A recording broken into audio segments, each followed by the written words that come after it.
In 1799, Napoleon Bonaparte seized power in France by plotting a coup within another coup. And he did it all without shedding a drop of blood. 1 year before the coup, France was at war with Great Britain, and Russia, Austria, the Ottoman Empire, and some German and Italian states. But Napoleon was focused on Great Britain and wanted to cut off the country's routes to its profitable trading outposts in India. Even though much of his fleet was captured or destroyed by the British at the Battle of the Nile, Napoleon still managed to capture and hold Egypt to cut off British trade routes, and even attack targets deeper into the Ottoman Empire. But back home, the French weren't faring as well, suffering a series of defeats against their European enemies across the first half of 1799. The French people became fed up with their current system of government, known as the Directory, the fourth different system of government since the beginning of the French Revolution 10 years earlier.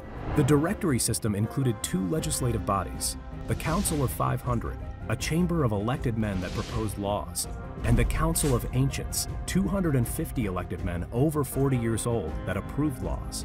The two bodies also worked together to choose the directors themselves, 5 executives of equal power responsible for enforcing laws. But by 1799, the Directory had brought France into war and near economic ruin. The people largely looked to the country's military for leadership. This is where Napoleon saw his chance. When British ships temporarily retreated from France's ports, Napoleon left Egypt and returned home a hero. Meanwhile, another prominent Frenchman had been plotting to seize power from the weakened Directory. Emmanuel Joseph SIEYès, better known by his religious title, the A+E, was elected as a director in May of 1799. He had long been one of the most influential political figures for his writings that partly inspired the French Revolution. But SIEYès hated the Directory, finding the executive too weak to effectively govern. So soon after Napoleon's return to Paris, the two men met in secret. They agreed to a coup that would allow SIEYès to place himself at the head of a new government, formed with the help of Napoleon and his loyal army. There were other conspirators, including Minister of Foreign Affairs Talleyrand and Lucien Bonaparte, president of the Council of 500 and Napoleon's younger brother. On the morning of 18 Brumaire, or November 9th, the plan was set into motion. SIEYès and Lucien Bonaparte informed their respective legislative bodies there was a plot to overthrow the government. But they lied and said it was being led by the Jacobins, the party that had carried out France's reign of terror 5 years earlier. The lawmakers were moved for their safety to a palace in Saint-Cloud, a suburb of France. Conveniently, Napoleon himself was placed in charge of their protection. Meanwhile, 3 of the 5 directors had resigned in coordination with the coup: SIEYès, his ally Roger Ducos, and Paul Barras, a former lover of Napoleon's wife Josephine.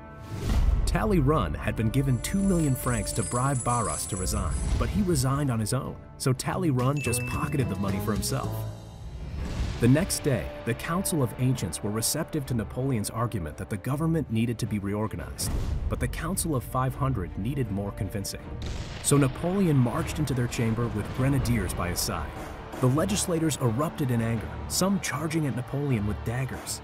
Amidst the chaos, Lucien Bonaparte used the attacks on his brother as an excuse to dissolve the Council of 500. Napoleon's troops dispersed the rest of the council. The Council of Ancients then dissolved the constitution, replacing the Directory with 3 consuls: SIEYès, Roger Ducos, and Napoleon. SIEYès' coup was complete, but Napoleon was not interested in sharing power. The new government quickly drew up the constitution of the year 8, and Napoleon made sure he was its chief editor. With the new constitution, Napoleon wrested control away from SIEYès, using his supreme popularity to declare himself first consul, with SIEYès and Ducos secondary in power. Napoleon had succeeded in his coup within a coup, setting himself up to ultimately become dictator, and all without a single life lost.